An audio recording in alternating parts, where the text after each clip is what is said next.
सभी को नमस्कार। करियर फर्स्ट चैनल पर आपका स्वागत है।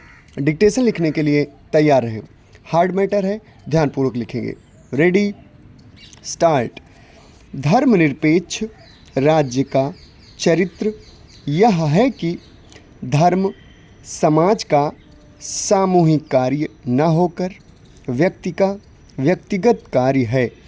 प्राचीन और मध्य युग में धर्म को सामान्यतया समाज का सामूहिक कार्य माना जाता था। राजा और प्रजा सभी के द्वारा प्राकृतिक शक्तियों की पूजा की जाती थी। वस्तुतः धार्मिक जीवन के दो अंग विश्वास और आडंबर होते हैं। इनमें विश्वास ही अधिक महत्वपूर्ण होता है। धर्म आंतरिक विश्वास की वस्तु है, अतः उसे समाज का सामूहिक कार्य न मानकर व्यक्तिगत आस्था की वस्तु मानना चाहिए। इस प्रकार सभी व्यक्तियों को अपनी इच्छानुसार धार्मिक जीवन व्यतीत करने की स्वतंत्रता होनी चाहिए। धर्मनिरपेक्ष राज्य धार्मिक उदारतावाद का प्रशंसक और धार्मिक कट्टरता का विरोधी होता है। ऐसे राज्य का अपना कोई धर्म नहीं होता है। दूसरी ओर धर्म सापेक्ष राज्य का अपना विशेष धर्म होता है।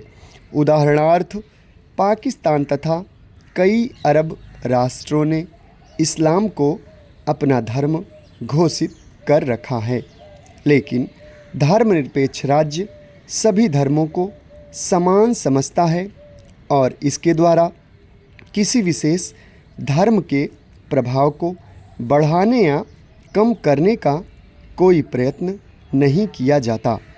धार्मिक स्वतंत्रता के साथ धर्मनिरपेक्ष राज्य सभी नागरिकों को समान अधिकार भी प्रदान करता है।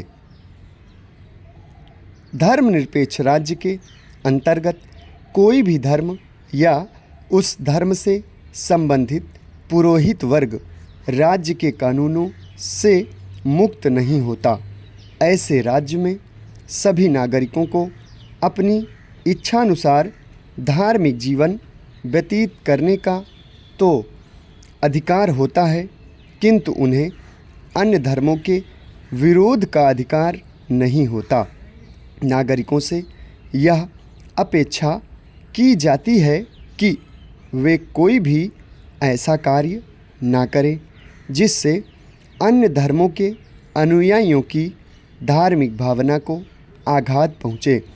धर्मनिरपेक्ष राज्य गांधी जी के इस विचार को स्वीकार करता है कि विश्व के सभी धर्म विशाल वृक्ष की पत्तियों की भांति हैं और विभिन्न धर्मों के अनुयायी दूसरे धर्मों के साथ अपने प्रमुख या गौड़ भेदों पर जोर दिए बिना एक दूसरे के साथ प्रसन्नतापूर्वक रह सकते हैं।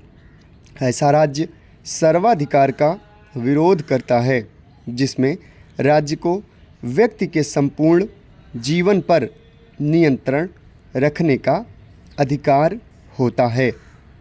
धर्मनिरपेक्ष राज्य स्वयं धार्मिक शिक्षा प्रदान नहीं करता और सामान्यतया उसके द्वारा ऐसी संस्थाओं को आर्थिक सहायता भी प्रदान नहीं की जाती जिसके पाठ्यक्रम में धार्मिक शिक्षा के लिए निश्चित और महत्वपूर्ण स्थान होता है।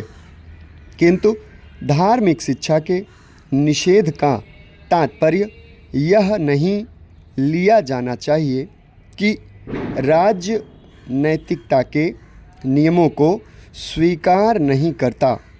धर्म विशेष पर आधारित न होते हुए भी ऐसा राज्य अधार्मिक नहीं होता। किसी विशेष धर्म से संबंधित न होने पर भी इस प्रकार का राज्य सत्य, अहिंसा, प्रेम और विश्व बंधुत्व आदि सर्वमान्य सिद्धांतों के प्रति आस्था रखता है। समाप्त। धन्यवाद।